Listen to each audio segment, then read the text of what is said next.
Tadi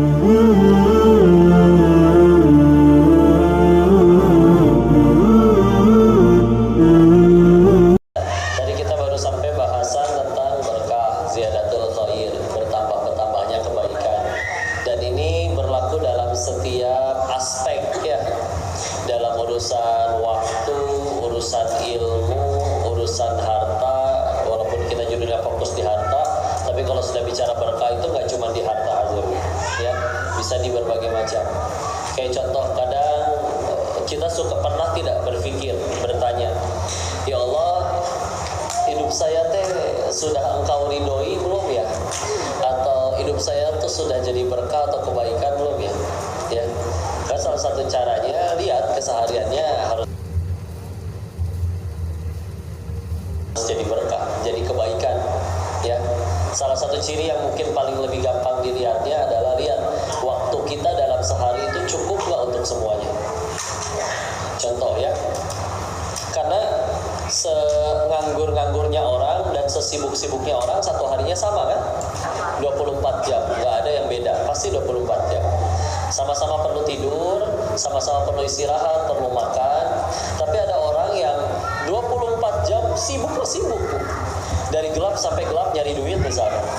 Tapi kalau Allah tidak ridho, nggak cukup buat semuanya. Udah dari gelap sampai gelap nyari duit masih nggak cukup. Ibadah keteteran, keluarga nggak ada waktu. Wah, itu pertanda ya. Karena kalau misalnya tanda yang berkah Allah sudah ridho, itu cukup buat semuanya.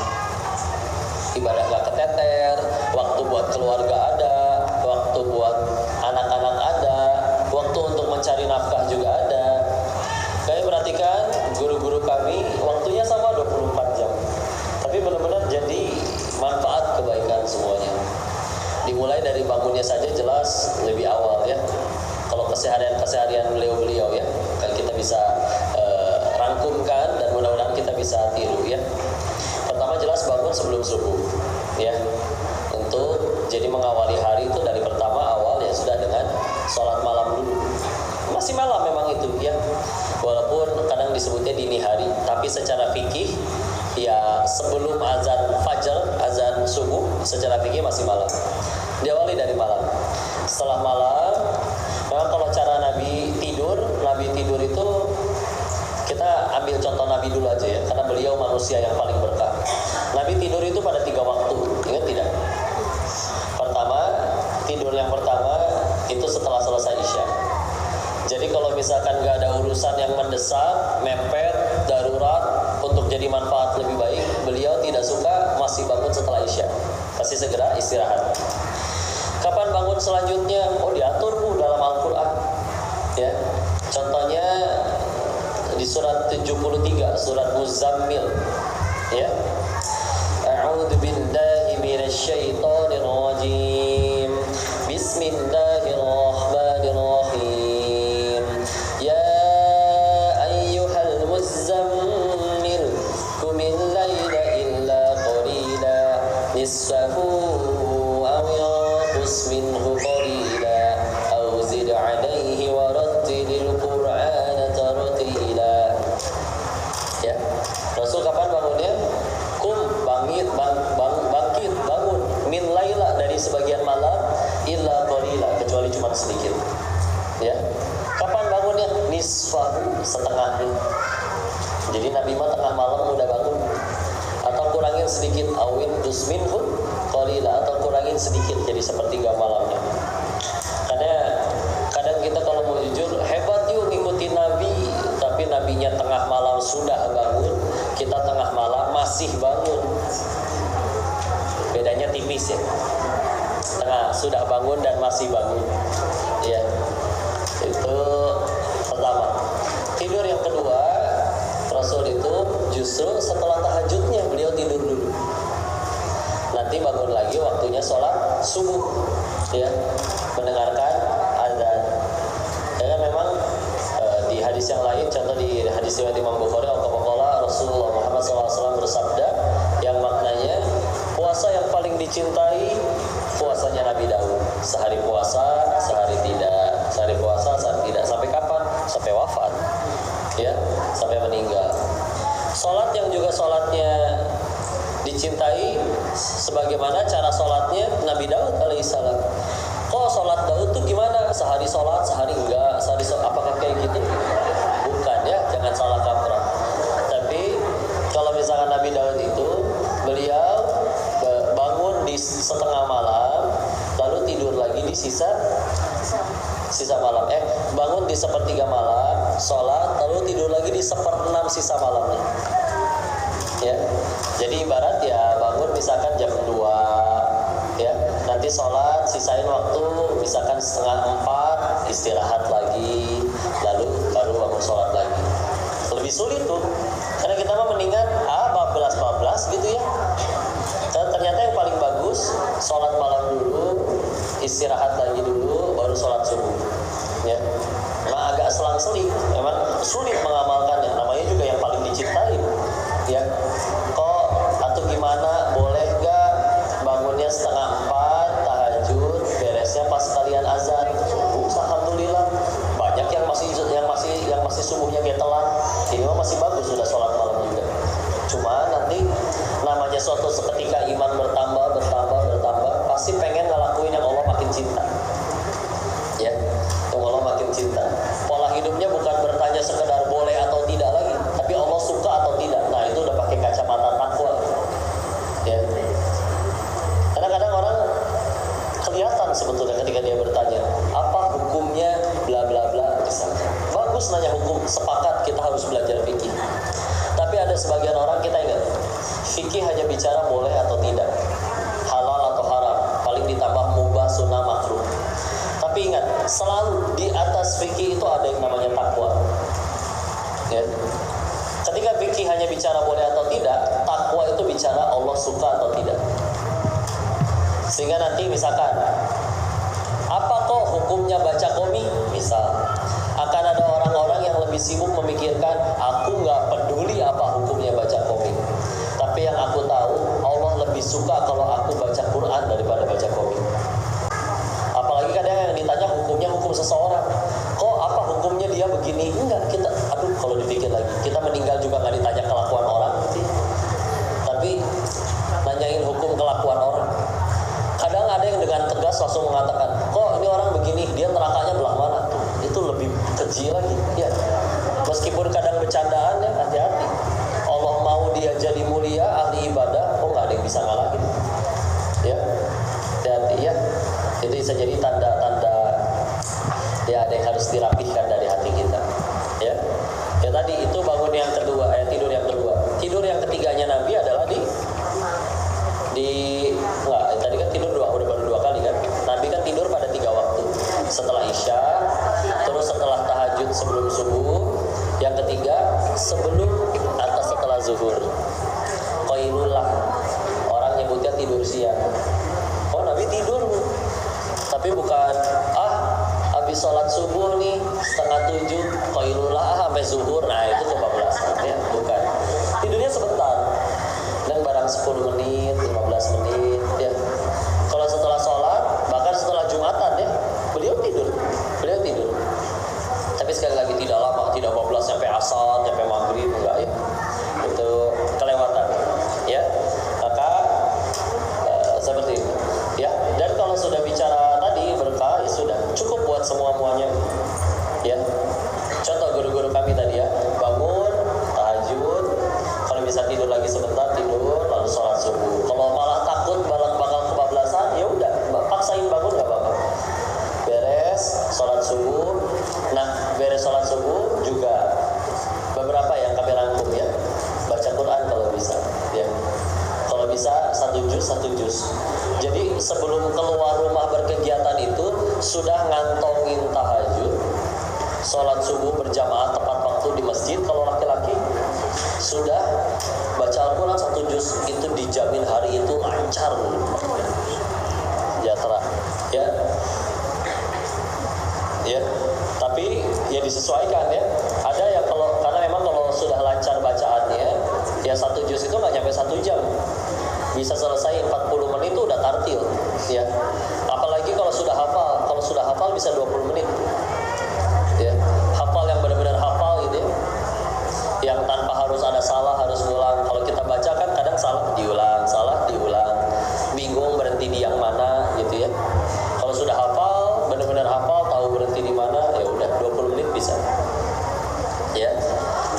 silakan. Kalau sempat, tentu nanti disempatkan sholat duha.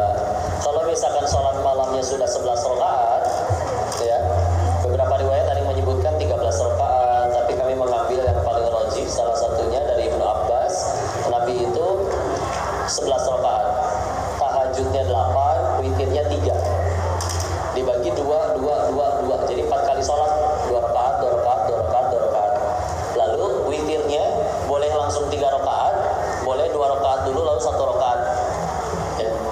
Ingat, kalau pengen 3 rakaat, rakaat keduanya jangan duduk tasyahud, jadi langsung berdiri, ya. Dan di rakaat ketiganya juga baca surat setelah Al-Fatihah. Ya. Rakaat pertama Al-Fatihah, lalu apa misalkan? Sabihisma misalkan, ya. Rakaat kedua Al-Fatihah, lalu apa? Al-Kafirun misalkan, ya. Rakaat ketiga Al-Fatihah, terus bisa suka ada yang baca Tribun, ya, selesai setelah 11. Nabi kalau sudah 11 rakaat malamnya, siangnya ada riwayat yang menyebutkan siangnya 8 rakaat duhanya. Walaupun memang disesuaikan, kalau misalkan benar-benar sibuk atau gimana, mau 2 bagus, alhamdulillah 2 juga, ya. 2 juga udah alhamdulillah bisa. Tapi kalau Nabi 8. Kalau malamnya Nabi nggak tahajud, pernah di beberapa waktu Nabi tidak tahajud, bukan karena malas dan nggak mau, ya. Kadang kelelahan, ada perjalanan safar malam atau ada tugas lain dan yang lain-lain, ya. Maka biasanya duhanya ada riwayat yang menyebutkan 12 rakaat, ya, 12 rakaat, ya. Lalu 5 waktu mah jelas wajib, ya. Jangan lupa diiringi qobliyah ba'diyahnya. Qobliyah ba'diyah ini ada beberapa riwayat, ada yang kok bisa ada beda sih kok riwayat-riwayat? Ya karena Nabi nggak 24 jam selama 63 tahun sama Nabi. Ada yang mungkin ketika sedang bersama sahabat itu, oh Nabi hari itu cuma 10 rakaat. Apa tuh 10 rakaat? 2 qobla zuhur, 2 ba'da zuhur, 2 ba'da maghrib, 2 ba'da isya, 2 sebelum subuh, qobliyah subuh. Ya. Nanti di riwayat yang lain ada yang menyebutkan, oh bahwa Nabi nggak pernah meninggalkan 4 rakaat ternyata di qobla atau ba'danya. Bahkan nanti kita akan nemuin hadis-hadis yang lebih khusus lagi, seperti menjaga qobliyah dan ba'diyah zuhurnya diharamkan api neraka baginya, ada riwayatnya. Kalau qobliyah asar, ya, 4 rakaat maka dirahmati Allah, ada hadisnya. Makanya kudu mudah-mudahan, ya, minimal baca matannya, baca, karena biasa panjang memang penulisannya. Ada penulisannya di beberapa tuh kadang langsung disingkat dari Ibnu Abbas, Nabi bersabda. Nah aslinya itu panjang, ya. Dari Imam Bukhari mendengarkan gurunya berkata, misalkan Imam Qutaibah bin Sa'id mendengarkan gurunya dari Sufyan bin Uyainah mendengarkan dari gurunya misalkan Imam Az-Zuhri mendengarkan dari sahabat Anas bin Malik, panjang, ya. Itu disebutnya sanad, ya. Maka biasanya memang dirangkum doang, ya. Apalagi kalau lihatnya di IG, ya, atau di WA, biasanya tidak akan lengkap ditulisnya, ya. Padahal cara untuk mengetahui itu hadis sahih atau tidak mesti dicek sanadnya. Kalau misalkan sanadnya aja misalkan tidak ada, ya kita bingung ini. Karena orang, saya tinggal nulis, ini tembok kosong nih, saya tinggal ambil spidol, tulis barang siapa ngupil terus akan masuk surga misalkan, di bawahnya saya tambahkan HR Bukhari, coba. Karena kan mudah kan orang, kan ya hati-hati, ya. Kan ya, dan ini salah satu ilmu yang sudah cukup banyak hilang, ya. Maksud bukan hilang sih, tidak banyak orang yang mempelajarinya lagi, ilmu mustalah hadis, ya. Maka lanjut, setelah sudah duha lalu sholat rawatib, ya. Di riwayat yang lain menyebutkan barang siapa sholat sunat 12 rakaat dalam sehari, Allah bangunkan istana di surga untuknya. Itu juga ada riwayatnya. 12-nya yang mana nih? Yang rawatibnya. Kalau 12 berarti tinggal tambahin 2 qobla subuh, terus sebelum dan setelah zuhurnya 2 misalkan, itu udah 6 kalau sama subuh. Lalu tambah misalkan qobla asarnya 2, itu boleh, ya. Lalu setelah maghrib, setelah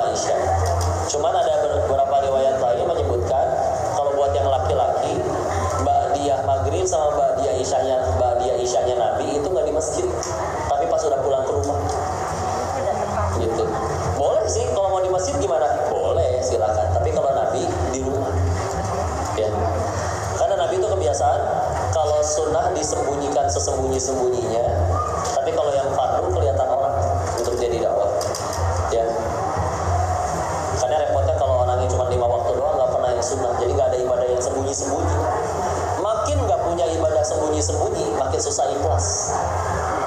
Karena cara latihan untuk membuat diri makin ikhlas harus punya ibadah yang sembunyi-sembunyi. Ya, sembunyi-sembunyi. Nah, itu bisa dilakukan, insyaallah. Lalu 5 waktu jelas sudah. Kalau misalnya ditambah puasa, ya sudah bagus, alhamdulillah. Baik kalau jalanin puasa Nabi Daud, toh itu juga keren. Tapi standar seorang mukmin itu dalam sehari standarnya 40 rakaat. Berapa? 40. 40 itu apa aja kok? Misalkan 17 wajib.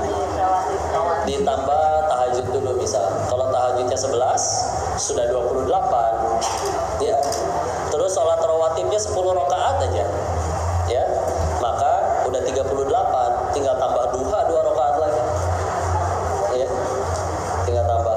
Kalau duhanya udah dibanyakin, nanti misalkan rawatibnya berkurang, ya sudah tetap mungkin. Tapi kalau mau dilakuin lebih ya lebih baik. Ya. Mungkin yang paling juga harus dicatat, semua sholat fardu ada qobliyahnya. Ya, semua sholat fardu ada qobliyahnya. Tapi tidak semua sholat fardu ada ba'diyahnya. Ya. Apa yang tidak ada? Ba'diyah asar dan ba'diyah subuh tidak ada. Ya. Tidak ada. Tapi kalau qobliyah silakan. Ya. Maghrib ada qobliyahnya? Ada, silakan.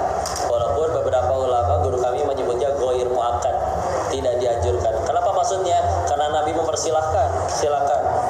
Ya. Ada riwayat yang menyebutkan Nabi menyuruh, tapi kalau tidak mau tidak apa-apa. Ada juga yang menyebutkan sahabat melakukan, tapi Nabi tidak melakukan. Tapi Nabi tidak menegur orang tersebut. Berarti kan boleh. Silakan, ya. Jadi gitu. Ya, ada beberapa yang disebutnya ghair muakkad, itu maksudnya Nabi membiarkan boleh, tapi Nabi sendiri tidak melakukan. Ya. Yang lebih dianjurkan adalah yang tadi yang ba'diyah. Kadang juga harus ini ya, mau diluruskan. Kok gimana kalau misalkan ngelihat ada orang habis sholat subuh dia sholat lagi 2 rakaat, atau habis sholat subuh terus sholat lagi 2 rakaat? Itu gimana?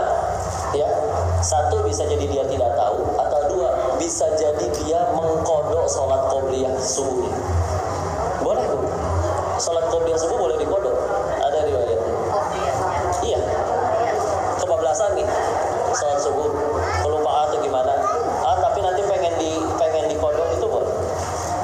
Tapi ada anjuran dari para imam, kalau mau baiknya nanti tunggu waktu duha sekalian, supaya juga mencegah orang ngira kok itu sholat ba'diyah ini sih, orang bisa jadi nggak tahu. Ya. Tapi ingat ya, namanya kodo itu nggak boleh tiap hari. Ini Nabi cuma pernah melakukan sesekali. Jadi mentang-mentang boleh dikodo, ntar tiap kali habis sholat subuh, sholat qobliyah subuh, jangan dikodo, enggak ya. Namanya kodo itu ya kan tiap hari. Ya. Tapi kalau ditanya boleh atau tidak, ada boleh. Ya. Lalu itu ya harinya seperti itu. Cukup guru-guru kami keluar rumah, misalkan terus akhirnya biasanya ulama-ulama itu kan mengajar ya. Ngajar kadang ada guru kami ngajar tuh cuma nyampe zuhur, nggak terima lagi kajian atau mengajar setelah zuhur. Setelah zuhurnya ada waktu untuk dia baca kitab, ada waktu untuk ia sorenya jalan-jalan dengan anak istrinya, atau silaturahim ke rumah orang tuanya, atau juga masih ada yang sambil ngurus usaha. Ya, cukup tuh sehari. Walaupun dia tidak bisa dibilang tajir, melintir, konglomerat kaya luar biasa, karena ya sekali lagi kan yang penting cukup. Ya, kok gaji saya 1 miliar kok, tapi cicilan sebulan 1,2 miliar, miskin kok.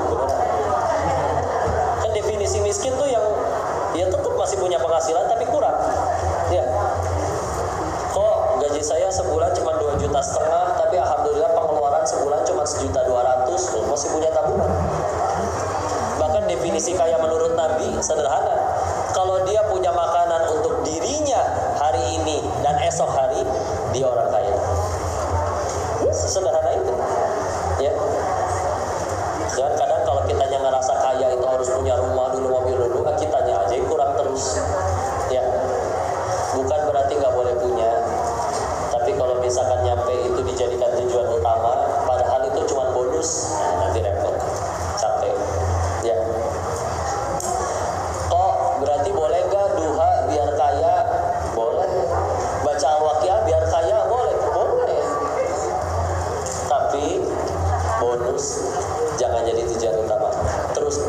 alhamdulillah mintanya masih kepada Allah.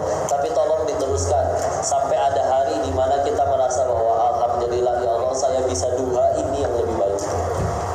Ini yang merupakan nikmat yang lebih besar daripada sekedar tokohnya rame. Kok kelilit utang, sholat tahajud, boleh nggak? Boleh, silakan. Bagus, mintanya masih ke Allah daripada pinjam lagi ke riba-riba yang lain, masih bagus. Ya. Tapi terusin sampai nanti ngerasa saya bisa tahajud ini, ternyata ini nikmat yang lebih berharga daripada aku sekedar lunas utang. Ya. Terusin. Karena boleh sekali lagi ya. Oh, sahabat-sahabat juga dulu banyak yang kaya kok. Tapi kita berani bilang, kita bicara kaya di zaman mereka tersebut itu bisa dibilang kaya itu hanya efek samping. Hanya apa? Efek samping. Karena dari awal yang dituju Allah, selagi Allah suka, ya udah bonusnya. Namanya ngejar yang punya dunia, ya dunia kayak gitu lah. Kita dekat sama wali kota aja kadang berasa enak gitu. Gak usah gitu, deket kenal sama orang yang orangnya ini kenal sama orang di Dukcapil, bikin KTP cepet bu. Segitu tuh bukan kenal pejabatnya, tapi kita ngerasa dapat kebaikan kan dari situ, ya. Apalagi ini dekat sama yang punya dunia. Punten alasan, karena saya baru aja ngalamin KTP Teh Yunda teh hilang, berikut kakaknya. Gimana ya? Taunya minta tolong, oh ada yang bisa gini. Belum nyampe setengah jam, ini udah jadi. Hah? Cepet amat.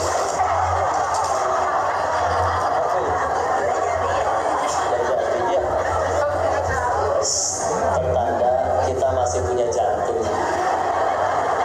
Ya. Alhamdulillah. Sama pertanda apa lagi? Telinga kita sehat. Ya. Apa-apa teh kudu disyukuri ya. Ibu mules bersyukur tidak? Bersyukur. Mules itu sinyal yang sempurna bagi kita untuk terbangan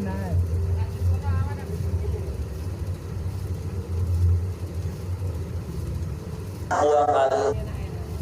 Bayangkan manusia tidak diberi fasilitas mules oleh Allah. Ngomong-ngomong, meeting, ceramah bau gitu. Karena nggak ada sinyal, tahu-tahu los. Gitu ya, jadi bahas gini. Maaf ya, majelis apa ini? Ya, insya Allah sinyal itu jadi kebaikan ya. Ya Allah, sepupu waktu itu nggak bisa kentut, dibawa ke rumah sakit 8 juta sih banyak demi bisa kentut. Coba kita mah berat bro, nyari, apalagi kalau udah di rumah, seolah filternya lepas gitu. Tapi coba melihat Allah mah baik ya. Di udara ini ada sekian banyak kandungan ya. Tidak hanya ada oksigen, ada hidup batu dan segala macam. Sedangkan tubuh perlunya oksigen. Kita tahu kan akhirnya si tubuh ngerti itu yang diambil oksigen doang. Gimana coba caranya? Ternyata secara biologi di dalam darah itu mengandung yang namanya hemoglobin. Apa tuh hemoglobin? Saya nggak tahu. Ya, kata ahli biologi, itu mah yang secara kimia dia lebih mudah berikatan dengan O2, oksigen. Jadi ketika kita ngehirup, padahal di dalamnya ada wangi nasi goreng, wangi apapun ya, masuk ke paru-paru, ke bronkus, bronchiolus, ke alveolus, lalu dijemput oleh darah ke situ, nempel tuh kena di alveolus antara darah dengan udara yang masuk. Karena si hemoglobin di dalam darah cocoknya cuma dengan oksigen, jadi yang keambil oksigen doang, lalu dialirkan ke seluruh tubuh denyut jantung. Diatur. Makan juga sama. Ibu coba kalau makan wortel keluar wortel, repot? Dulu pernah waktu masih zaman kosan, karena makan tuh pas-pasan ya. Jadi selalu makan yang bisa ngambil nasi sepuasnya, dan dihitung harganya tuh per lauk. Jadi mau ngambil kangkungnya secuil tetap dihitung 1.500 ya. Jadi saya ambil nasinya beberapa centong sama kangkungnya satu piring sendiri. Makan pun nunggu cekung dulu perut ya. Pas buang air bentuknya masih kangkung gitu ya.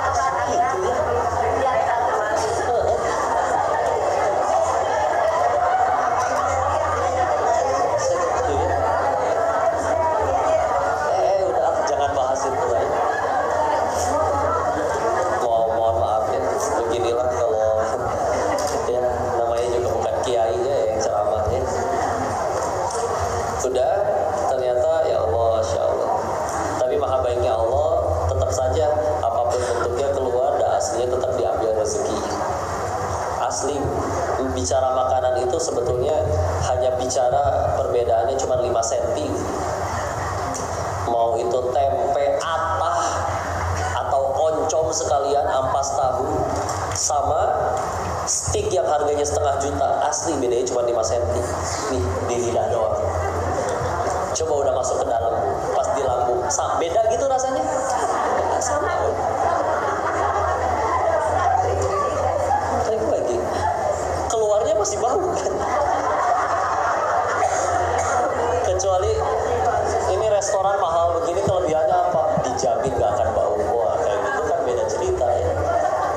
Tapi udah asli bau kene. Malah lebih gak bau kalau kita makan sayur terus, bener kan? Makin banyak makan daging bau tuh. Kenapa jadi bahas ini? Maaf. Asli lah rezekinya. Kita bicara harta yang berkah yang mulai asik ya. Harta itu aslinya ya Allah benar-benar sudah Allah jamin bahkan sebelum kita lahir. Ingat hadis Arba'in nomor 4 yang dari Abdullah bin Mas'ud. Al-Qamaqala Rasulullah Muhammad SAW bercerita yang maknanya nyeritain kita di dalam perut 40 hari sebagai nutfah, setetes mani, 40 hari selanjutnya sebagai alaqah, segumpal darah, 40 hari selanjutnya sebagai mudghah, segumpal daging. Jadi total 120 hari, 4 bulan. Setelah 4 bulan barulah ditiupkan ruh. Makanya kalau misalkan secara fikih, kalau janinnya sudah keguguran di atas 4 bulan, wajib diperlakukan seperti manusia. Dimandikan, dikafani, disolatin, dikuburin ya. Tapi kalau di bawah 4 bulan tidak seperti itu kan pun tidak apa-apa ya. Maka termasuk ketika ditiupkan ruh adalah ditentukan rezekinya. Makanya kadang kalau misalkan kita mikirin rezeki sampai terlalu segitu takutnya, sampai otak kita ngebul, mau kabel kebakar ya. Dulu waktu otak kita belum jadi aja rezeki tetap datang. Kan anak janin mah belum bisa sholat, belum bisa kerja, tapi ibu kita makan apapun jadi tersalur rezekinya otomatis lagi. Pernah nggak ngelihat kalau coba disuruh ngatur sendiri, ada ibu-ibu tuh lagi kiu, ibu lagi apa bu? Diam kok. Ini saya lagi ngarahin vitamin A dari wortel nih, pas baru nyampe usus.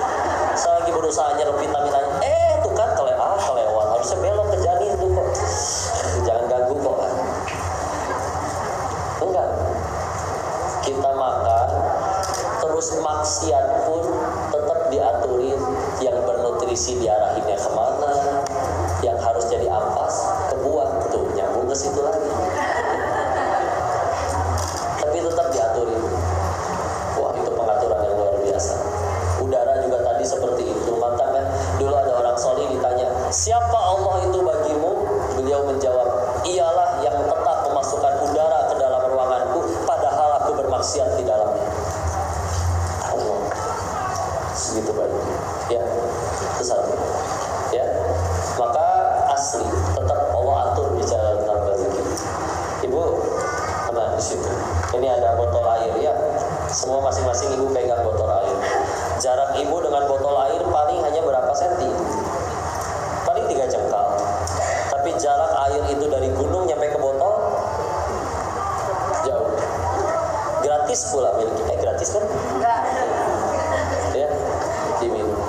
Ya, aman. Terlahir tadi si bayi tidak ada asinya si ibu. Allah ciptakan sapi. Sapi makan apa? Rumput, tapi keluar susu. Coba kita makan rumput, jadi penyakit. Boro-boro keluar susu. Ya, jadi susu. Ya, diaturin. Vitamin dan mineral banyaknya di tanah. Gak mungkin makan tanah. Tapi buah-buahan yang bijinya kita buang ditaruh di tanah, tumbuh tuh, nyerap nutrisi dari akar, ditaruh di cadangan makanannya di buah-buahan manis, tinggal petik. Bayar sih kalau di swalayan ya. Salah satu alasan kita belum mati sampai hari ini, kalau mau jujur, rezeki yang tadi Allah tentuin di alam rahim belum kita terima semua.